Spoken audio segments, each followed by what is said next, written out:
रायपुर में दिल्ली में होगी आज कांग्रेस की बैठक। जी हां, कांग्रेस की हार को लेकर समीक्षा होगी। छत्तीसगढ़ के वरिष्ठ नेता भी पहुंचे हैं दिल्ली। लगभग करीब 2:30 बजे दिल्ली में ये बैठक होगी। कुमारी शैलजा, भूपेश बघेल, दीपक बैज इसमें शामिल होंगे और जो हार के कारण है उन पर मंथन होगा कि कहां चूक रह गई है, क्योंकि जिस तरह से देखा जाए एक बड़ी हार इसके तौर पर इसे देखा जा रहा है, जो कि कांग्रेस कहीं ना कहीं से पचा भी नहीं पा रही है और लगातार अब इस पर मंथन चल रहा है कि आखिर कमी कहां रह गई। और इसी का जवाब शायद दिल्ली आला कमान को भी देना है, छत्तीसगढ़ के सभी नेताओं को, चाहे वो प्रदेश में भारी हो, चाहे वो पूर्व सीएम रहे भूपेश बघेल हो या फिर प्रदेश अध्यक्ष दीपक बैज। लगभग ये 2:30 बजे ये बैठक दिल्ली में होने वाली है, जिसमें ये नेता शामिल होने वाले हैं और दिल्ली में आला कमान से इस हार पर विचार विमर्श किया जाएगा। सहयोगी जुड़ गए हैं, लगातार हमारे बने हुए हैं।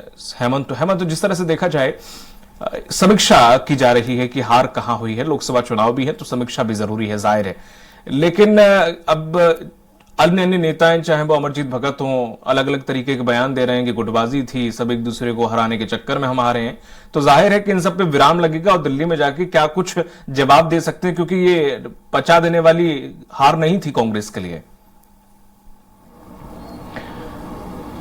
देखिए, आपने ठीक कहा दीपक, और जिस तरीके से बयान यहाँ पर कांग्रेस नेताओं के सामने आ रहे हैं, चाहे वो अमरजीत भगत की बात करें, चाहे टी.एस. सिंहदेव की बात करें, दोनों का बयान एकदम अलग है। एक तरफ टी.एस. सिंहदेव कह रहे हैं कि उन्हें मुख्यमंत्री नहीं बनाया गया इसलिए नुकसान कांग्रेस को हुआ। दूसरी तरफ अमरजीत भगत कह रहे हैं कि अपना अपना चलाने के चक्कर में सब निपट गए। तो ये बयानों से बचना चाहिए कांग्रेस को, क्योंकि इतनी बड़ी हार छत्तीसगढ़ में मिली है और इस तरीके से आप बयान देंगे तो कार्यकर्ताओं के पास मैसेज किस तरीके से जाएगा, क्योंकि आगे 2024 का लोकसभा चुनाव है। ये तो रही बात। दूसरी बात, आज एक बड़ी बैठक होने जा रही है दिल्ली में, कांग्रेस नेताओं की समीक्षा बैठक होगी। मध्य प्रदेश, छत्तीसगढ़ और राजस्थान में जिस तरीके से हार मिली है उसको लेकर समीक्षा वहां पर की जाएगी।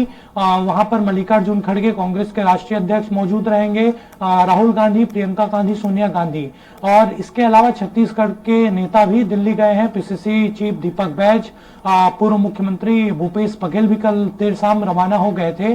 और इसमें हार के कारणों को ढूंढा जाएगा कि आखिरकार जो अंडर करंट छत्तीसगढ़ में था उसको क्यों कांग्रेस के नेता भाप नहीं पाए। इसके अलावा कई जगहों पर बगावत की खबरें थी, कई जगहों पर जो कांग्रेस के बागी हैं उन्होंने भी खेल बिगाड़ा है। तो ये तमाम जो समीकरण है हार के, उनको वहां पर देखा जाएगा। और ठीक है, ये हार अब मिली है, उस हार को बुलाकर कोशिश कांग्रेस की यही रहेगी कि 2024 का लोकसभा चुनाव सामने है, मार्च अप्रैल में चुनाव होना है, तो उस पर फोकस किया जाए। और इसके साथ साथ चूंकि नई सरकार का गठन नहीं हुआ है छत्तीसगढ़ में, और उसके बाद जब सरकार का गठन हो जाएगा और जिस तरीके से वादे यहाँ पर किए गए हैं उन वादों को अगर पूरा नहीं होता तो निश्चित तौर पर आंदोलन की भी रणनीति कांग्रेस आगे चलकर बनाएगी।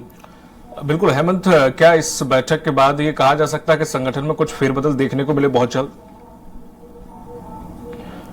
देखिए, निश्चित तौर पर संगठन में फेरबदल अवश्य होगा, और चूंकि नेता प्रतिपक्ष के पद का भी ऐलान होना बाकी है, अगर भूपेश बघेल नेता प्रतिपक्ष नहीं बनते हैं तो हो सकता है कि प्रदेश अध्यक्ष की जिम्मेदारी उनको दे दी जाए, क्योंकि जिस तरीके से संगठन को खड़ा करने का अनुभव उनके पास है तो जिम्मेदारी वो ले भी सकते हैं। आला कमान इसके लिए सहमत हो भी सकता है। इसके साथ साथ संगठन में पूरी तरीके से बदलाव देखने को मिलेगा। इस बैठक के बाद संभावना जताई जा रही है कि यहाँ पर प्रदेश लेवल में भी एक मीटिंग होगी, हार की समीक्षा यहाँ पर भी होगी, और उसके बाद संगठन में बदलाव होगा। जिला अध्यक्ष को भी बदलने की तैयारी कांग्रेस में है। तमाम जानकारी साझा करने के लिए बहुत बहुत शुक्रिया आपका हेमंत। तो ये थे हमारे सहयोगी हेमंत, जिन्होंने ये तमाम जानकारी साझा की कि किस तरह से जो बैठक है उसमें समीक्षा की जाएगी, हार के कारणों का पता लगाया जाएगा और कहां कमी रहेगी, ये इस पर विचार विमर्श